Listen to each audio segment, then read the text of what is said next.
Hi students, welcome to this extra bonus lesson for our world history course. This is going to be a demonstration of some of our themes in these first three lessons using Civilization 4 in this particular mod of the game, this historical mod of Civilization 4 to demonstrate some of these themes, such as the necessity of river valleys for the early ancient civilizations, such as the ancient Sumerians and Babylonians and Egyptians, the Harappans and the ancient China.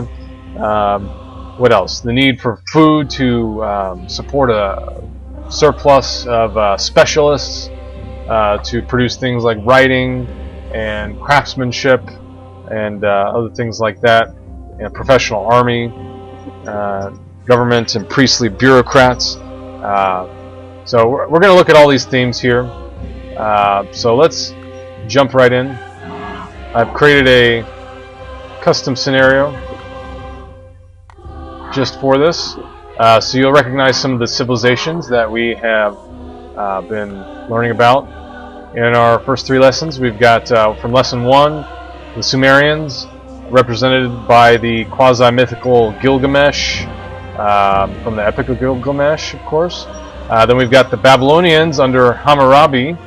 You might remember Hammurabi from his Code of Laws idea that he pioneered. And from lesson 2 we have the Egyptians, represented by Hatshepsut, the notable female pharaoh of ancient Egypt. And we have the Nubians to the south of Egypt. And then from lesson 3 we have the Indians, represented here by Ashoka. He's actually from a later period of Indian history, but there aren't any Indian leaders in the game that I could use from, the Harappan civilization, from the Indus River civilization, or from the Aryan migration period that we've been studying. So he comes from slightly later. We'll get to him later in the course, but he'll represent India. And then Qin Shi Huang will represent China. Likewise, he comes from a little bit later in the game, or later in history, that is, than what we've studied. There aren't really a lot of well-documented Chinese leaders from the period that we have studied, so he's kind of like one of the earliest ones that we know very much about, really. So he'll represent China. Let's go ahead and start with Egypt. We'll do normal speed. And we'll launch into this.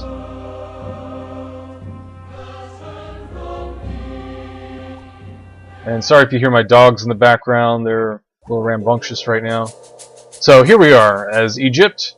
The sun rises on the year 4000 BC. Since time immemorial, the Egyptian people have lived a nomadic life. After years of wandering, they are ready to settle down and found their first city. Right, so here we are coming at the end of the Neolithic Revolution, which was from about 10,000 BC until about this point, 4,000 BC-ish. We've figured out agriculture during these, last few thousand years. We also have some mystical religious rituals that we've, that these Neolithic civilizations started to master. The main thing is agriculture. Agriculture. That's what it will allow us to found a city, as you'll see here. All right, and here we have a nice place where we could found our first city. We have a settler here that we can place down and have them settle a new city. We also have a warrior that we can send out scouting to see if there are any better areas. But I think this is about as good as it gets, really, right here, folks. We've got floodplains, which each give us 3 food per tile and 1 commerce for being along the river. We'll have the river itself to connect us with trade routes with other areas, which will be really nice for trade and commerce. We've got fresh water from the river, from the Nile here. So this is really ideal. This is where we want to set up. We don't want to obviously go venturing off into the desert, because then we won't have any food. We won't have any surplus to feed specialists, and we won't be able to grow our civilization or our technology or military power, and we won't be able to survive unless we get that food surplus. So let's go ahead and settle here where there's a nice food surplus. And we'll start on a worker, start improving some of this, build some farms on this lush land. For technology, I'll go ahead and show you the technology tree here real quick.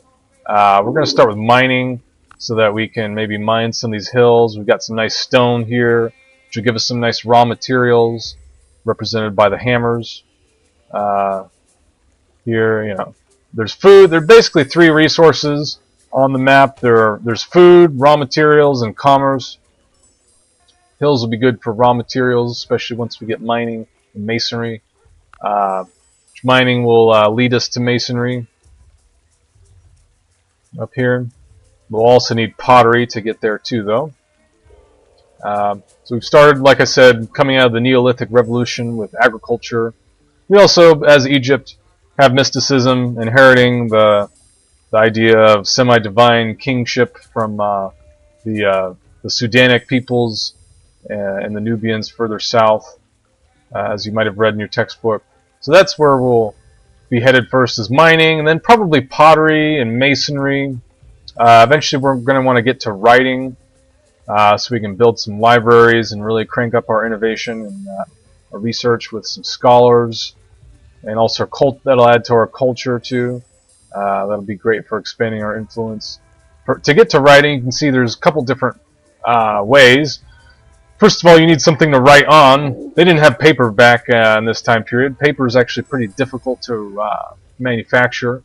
So first thing that people generally used was, such as the ancient Sumerians with their cuneiform tablets, was pottery. They wrote on pottery. And so we might need to learn pottery first. Another way we could get to writing is, you know, by accumulating animals, animal husbandry. You could write on, you know, sheepskin, things like that. And also, a lot of the early writing concerned property. A lot of the early writing was centered on financial transactions and accounting. So, you know, you need something to write about.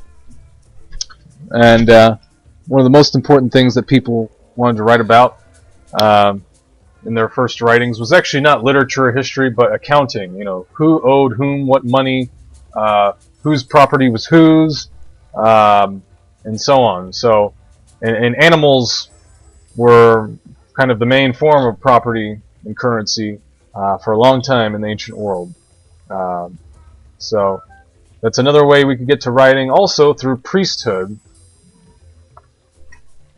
Because the priests of ancient Sumeria and ancient Egypt played an economic role in sometimes supervising, and especially in ancient Sumeria, in instructing people of where to work and what to do, in collecting and redistributing food and other goods and redistributing them to the population.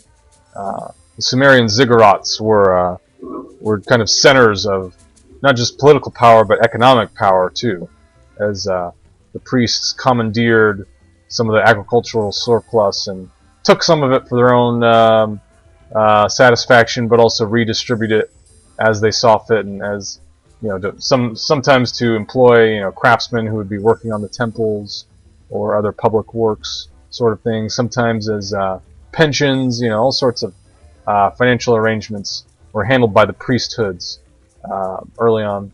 And the priesthoods eventually, you know, quickly needed writing to keep track of, you know, of all their economic resources that they were managing. So that's another way that ancient civilizations got to get involved in writing. So we'll be making our way up there probably pretty soon. But first we'll start with mining.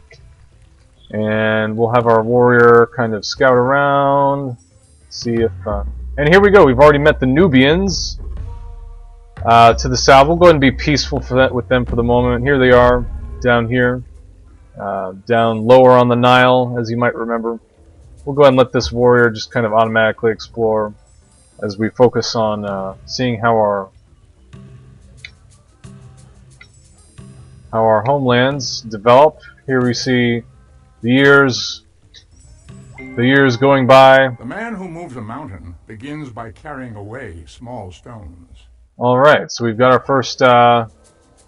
first technological breakthrough. I think we're going to go. Whoop, military advisor. I think we're going to go for pottery.